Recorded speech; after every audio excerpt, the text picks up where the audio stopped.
Hey guys, it's Charlie. Welcome to Season 2 on Our Pagan Opinions. Today is Wednesday and I'm your Wednesday host. This week we are starting off Season 2 talking about spells and spells not working and the effectiveness of spells. Our viewer, Ms. One, sent a request in talking about how she's done spells multiple times, they always worked, but then she found a spell online. I think the purpose was to have someone contact her or get back in contact with her or something to that effect. And she tried that and it didn't work, and she's confused because she thought as long as the focus and the intent is there that there's no reason a spell shouldn't work.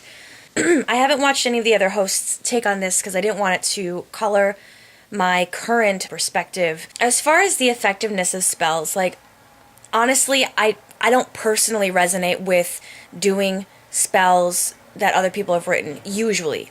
I do have friends who have written spells and they've worked awesomely for me, and I do have spells that I found in books that I've kind of altered to make my own, but for the most part, the most effective spells that I've done have been things that were just spur of the moment, from the heart, from the entire emotional being, and those are the ones that work the most effectively. And I don't know if it's just because it's 100% there and there's absolutely 0% of it that's forced, which I think that there's definitely the risk of taking a spell and completely planning out a spell for part of it to feel a little bit forced, whereas if you are just kind of right there in the moment, it's no longer forced. Another thing that I think could affect the effectiveness of a spell is just the intention as a whole. I thought because the purpose of the spell was to make someone contact you, then subconsciously maybe you were feeling like, okay, does this person really need to be contacting me, or could it be misconstrued as tampering with someone's free will by putting a spell out there to make this person contact me? So that also could play a part. And the other, so far we have, if you haven't written your own spells, or you're not completely 100% just completely immersed emotionally, not just with your intention and your focus, but emotionally and spiritually, like your whole being and spirit is involved in the spell, that could affect it if that's not happening.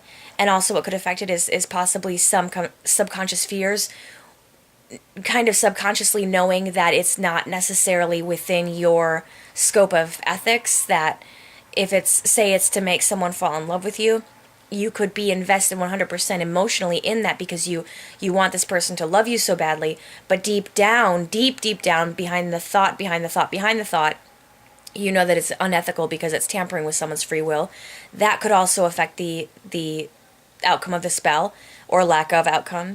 And the last and final thing is, sometimes if something is not, what I've found, if something is not aligned with you, if your higher self, say for instance, I really need a new car, or I want a new car, and I just on a whim have this really emotionally charged, I feel at the end of the spell this is gonna work, it's gonna be a really successful spell, I feel good about it, and I do the spell and then nothing happens.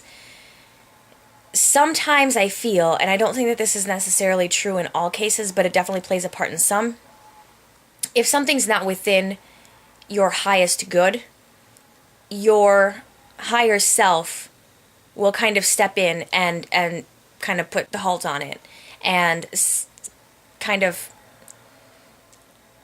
I guess, I'm sorry, it's been a long day.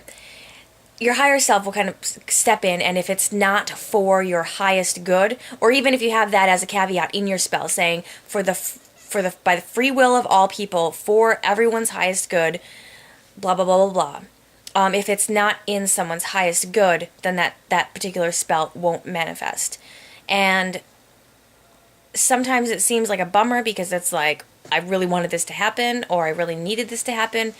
But sometimes, if the third option that I had given, which is if it's not in your highest good, so the universe just sort of stops whatever it is from manifesting, that could actually be a blessing in disguise. Because if something's not in your highest good down the road, and you feel like it really is right now, and then it happens, and then down the road you're kicking yourself in the butt because you're like, I thought that when I asked the universe to make Joe fall in love with me, that it was going to be amazing. I thought we were so compatible, and 3 years later I'm in this abusive relationship. Why did this spell work? It wasn't in my highest good. That type of thing. And then the final thing that I think affects a spell is that, okay, so this is how I view spells. How I view them are like these swirling ribbons of energy and of light, and that's how I see my spell.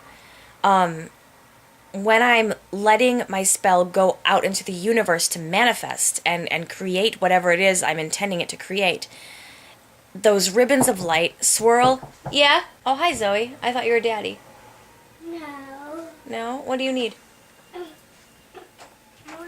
I will watch you and I'm not going to talk.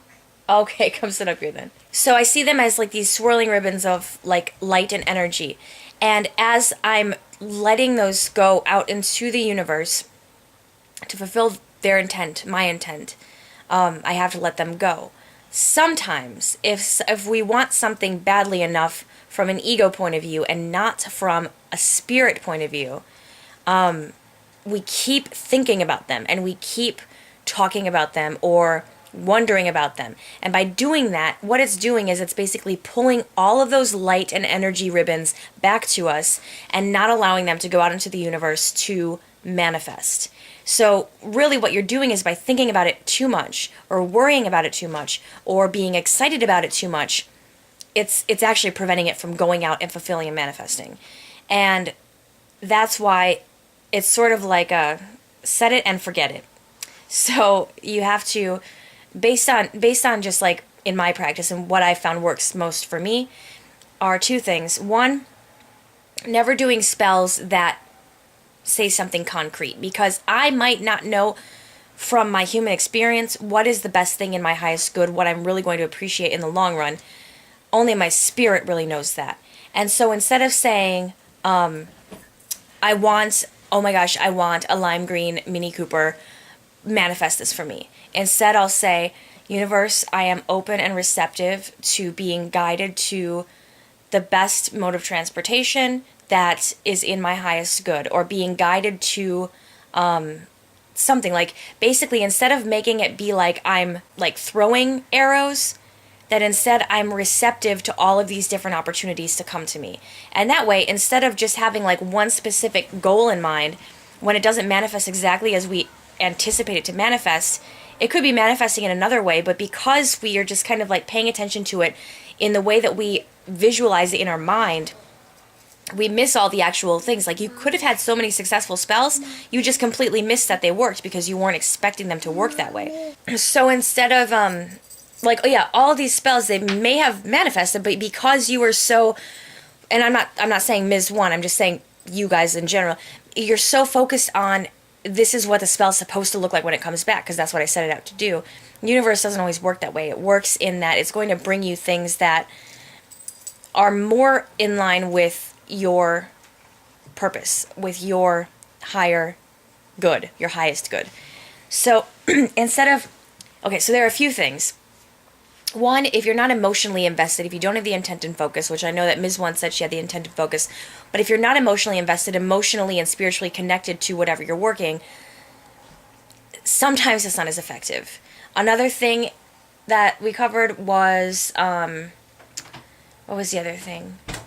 Oh, if deep down inside you feel like maybe it's not right or it's not going to work, or you're afraid it's not going to work, you're afraid it's unethical, that could also affect the outcome of the spell. Another thing is worrying about it, thinking about it, being too excited about it, and constantly pulling those energy ribbons back. That could affect it. And another is if it's just not meant to be, it's not in your highest good, and your higher self kind of steps in and says, nope, I'm putting the brakes on this because you'll thank me later. And then the final thing is the type of spell that works most effectively for me personally is not a spell saying, bring me this specific thing. Instead, it's a spell saying, I am open and receptive to receiving whatever is in my highest good at this moment in my life. And that way, I'm not choosing with my mind to experience life in A, B, C, D, E order. Instead, I'm being receptive to my spirit guiding me in the way that I need to experience in order to experience things to their fullest potential. I hope that makes sense. And this video went on a little bit longer than I anticipated it would. But that's what I have for you guys, and I hope you are all having a fabulous week. I'm so excited to be back and excited about some of the new subs that we have on the channel. And I will talk to you all soon. I love you. Blessed be.